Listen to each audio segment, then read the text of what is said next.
Okay, howdy tubers. Well, I've been working on the worst side of the prop. Of course, now it just looks worse because of the paint being, and I'm not going to say sanded off, filed off. There we go, it's focused. But got all them nicks. Well, see here, I can take my fingernail and run it down there, and it don't come into any nicks. Oh, this Harbor Freight table worked good for it. When I was thinking about it, I was thinking, well, I was going to put some bolts in here, and then that would hold it from falling through. But I still had that in there, so that's going to work. And then I can flip it over and put it like this, or upside down, or whatever. But okay, so and I don't even know if I had that in there. But so now then we'll show you this side. And of course, like I say, it's not as bad as what the other side was, but well, you can hear the nicks in there. And then we'll go back over here. And smoothie. So this here's just about done. Okay, now, yeah. And like I said, don't even try to use sandpaper. This is a very fine file. I don't know if they've got numbers. Well, it's got something, but nothing that tells. Oh, it's a Nicholson, but I don't know. I don't know if they got grades or whatever on files, but a real fine file that's flat. And man, you can, I mean, you know, my paint job won't come out near as good, but it'll sure be be balanced. I can't say more balanced. I should say it will be balanced and won't have nicks. Paint job in, not so much balance, or you know, matching what as good a job as what Lonnie does, but we'll get there. So I'm just thinking if I want to go ahead and kind of show you how I do this with the CA, and you guys can that's covered up what it's called.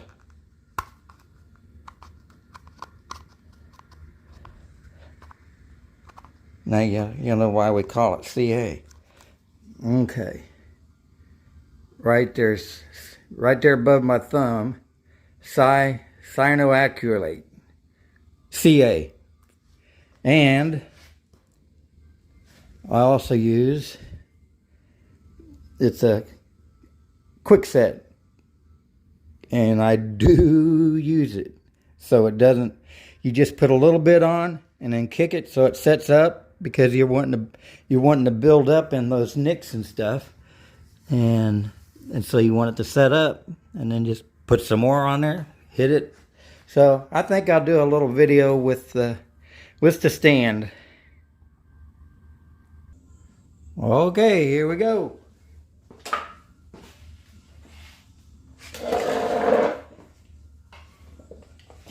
Got two different height stools. There's a pretty good nick there.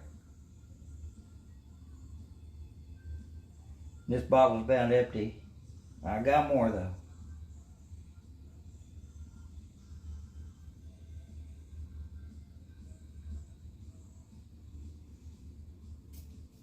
A little bit on there.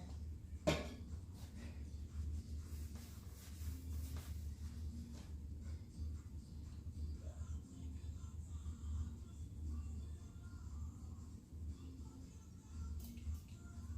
little bit on there.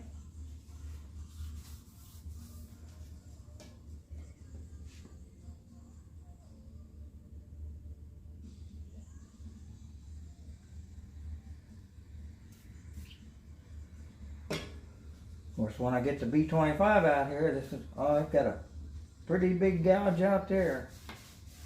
That's going to take a while to fill it up, but you get the idea.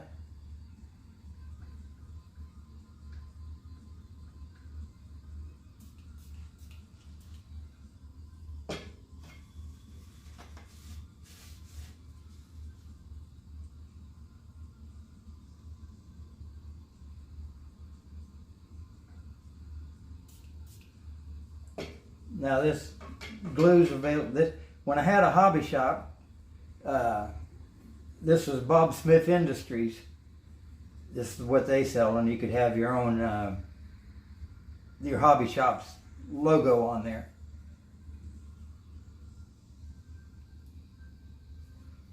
If I wipe that off or not. So we're just building it up.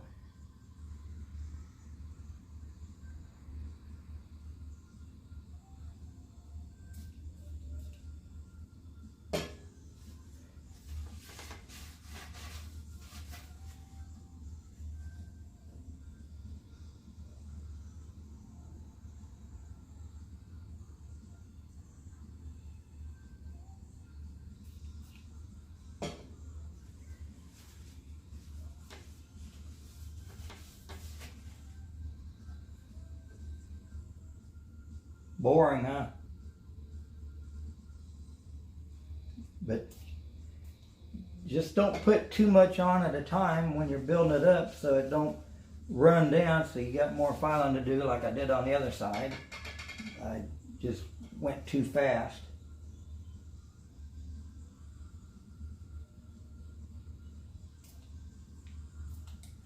Yeah, have a glob there.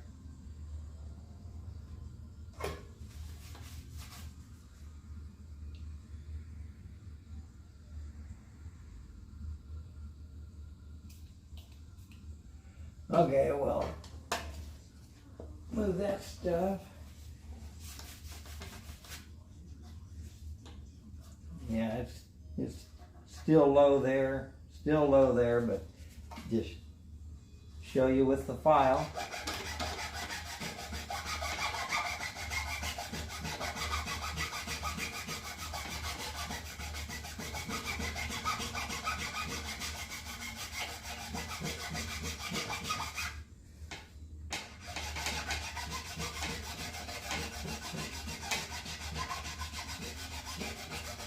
This is how I fixed the prop on the very first Ultra Cruiser, many a time. So, not like I haven't done this before. Of course, I usually do it at the airport.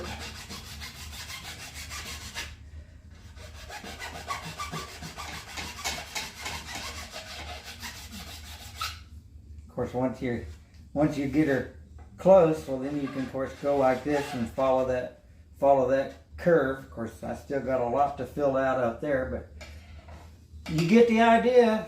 I mean, that's how I do it. So, you get that video up there.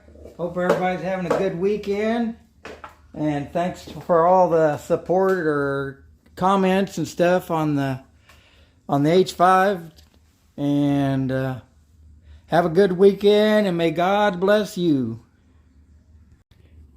Well, I've been filing on this just a little bit, but I wanted to add to that previous video that I'm sure this is not for certified aircraft.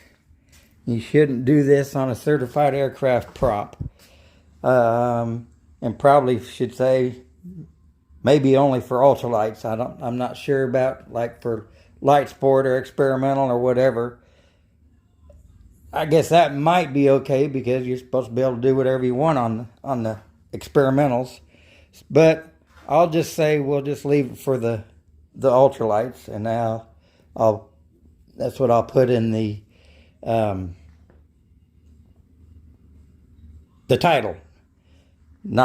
I'll say, well, I ought to just, I guess maybe I'll just say for ultralights only or something, and so maybe I don't get in trouble. And I also wanted to say that I have used, and this for the Corvette guys, with the real Corvettes that had fiberglass bodies, almost had fuselages, that I had used to do repairs in the fiberglass, or if you've had cracks or something in there. Of course, use the thin CA, and it'll just soak right in there, and then if it doesn't start smoking, and because the thin stuff, when it gets in real tight places, it starts smoking. But if it doesn't, well, then of course you can do the kicker on there.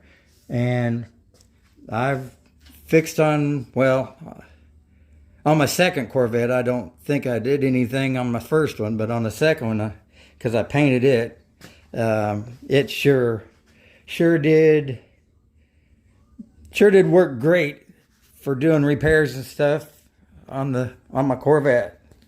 Let's see, I guess show a picture. That was my second one after I painted it. No, it's not real shiny. I had them do the single stage paint, but anyways, that's what I used, and that's also before I put the black stripe on the hood. You guys should know how I like the black stripes. But painted that there, right there in the garage where we're at, and this was a half bronze. Let's see, half bronze, half beige. The bronze was on the bottom, the beige was on top, butt ugly, and had tan interior. So I used that vinyl paint on most of it. I redid the seats, hog rigged all the seats, and took the dash and everything out, and the steering wheel and the side panels and all that, and repainted it, and then of course put new carpet in it and changed it to black. And I also changed it from the 200 horse 350 it had in it, or 100, no, I guess it was 180 horse, to 350 horse. I guess I don't have a picture of the engine. 350 horse fuel injected, they call it the Ramjet 350, and put that in there. And then changed it from automatic to 6-speed. I made the linkage, I made the clutch pedal and all the linkage, and put Heim joints in it. Had to put some aircraft stuff in there.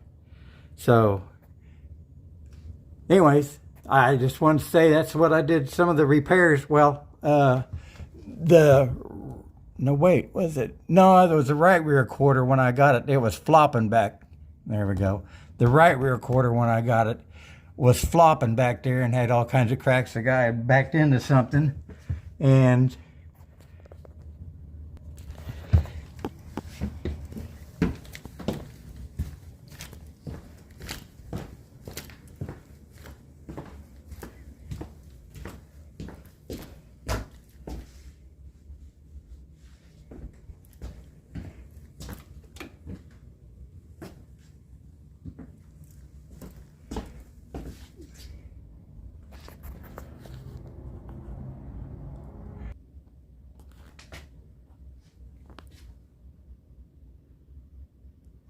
I don't know if I paused it at the wrong time or right time. I don't know what I did. I don't know if I did. But anyway, these are plaques I got from Eureka Spring for Economy Run and Autocross and other car shows and stuff. And of course, Spike, well, yeah, Spike went on a few of them too. So, okay, now I know what I was going to say. This, I think they call it an L88 hood scoop. Well, I cut the hood open and put this scoop on it, and of course fiberglass is all in, but the piece I cut out of there, back behind the wheel well there, was a piece of fiberglass that was missing on that side that was broke. And so that piece I cut out of the hood, I cut it up and put it in the back there and fiberglassed it in, and probably used some of that CA also. But I don't know why I don't have a picture of the engine. Had a Corvette show, gal paint or did that. Okay, there we go with the stripes on it and side pipes. So, anyways, this is just when I add on to. I already did it and was starting to put the video up when I thought, well, I better say something about probably ought not to do that with a certified airplane, or probably not even experimental. So, anyways, there you go. God bless.